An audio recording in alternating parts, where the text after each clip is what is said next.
début, tout semblait normal. « Ça va ? Oui, je vais bien. » Mais soudain, elle porta la main à son cou. Quelque chose l'avait serré, brièvement, comme une main invisible. « Je vais te chercher de l'eau. »« Non, non, ce n'est rien, juste un léger mal de tête. » Une toux, elle insistait, tout allait bien, mais l'atmosphère avait changé. Puis, sans prévenir, son mari parla d'une voix dure. « Maman doit quitter cette maison aujourd'hui. » Le silence tomba. Quoi ? Pourquoi ? La mère n'en croyait pas ses oreilles. Elle balayait tranquillement quand il s'était levé d'un coup, exigeant son départ. « Pourquoi ma mère doit-elle partir ?» demanda la femme, confuse.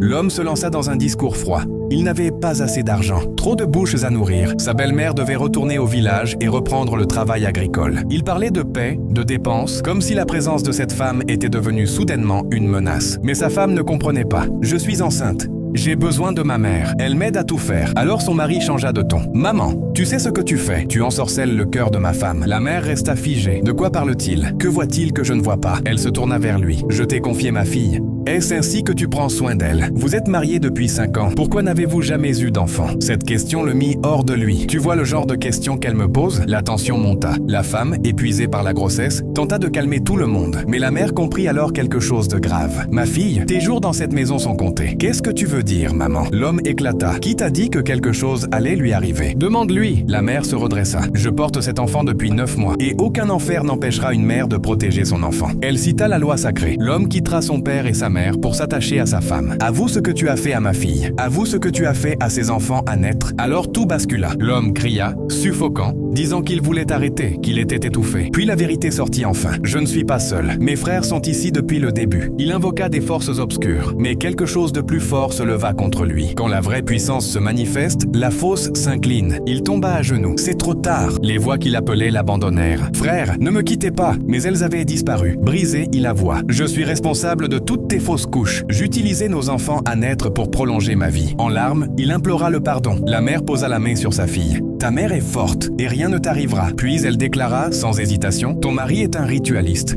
Nous quittons cette maison maintenant. » Les vêtements, l'argent, tout ce qui venait du sang et des rituels fut laissé derrière. « Allons-y !» Et cette nuit-là, elles partirent, laissant derrière elles la maison, les secrets et les ténèbres. Et je vais te montrer tout cela dans la partie 2 de cette vidéo avant tout. Abonne-toi et ajoute la vidéo dans tes favoris pour découvrir la partie 2.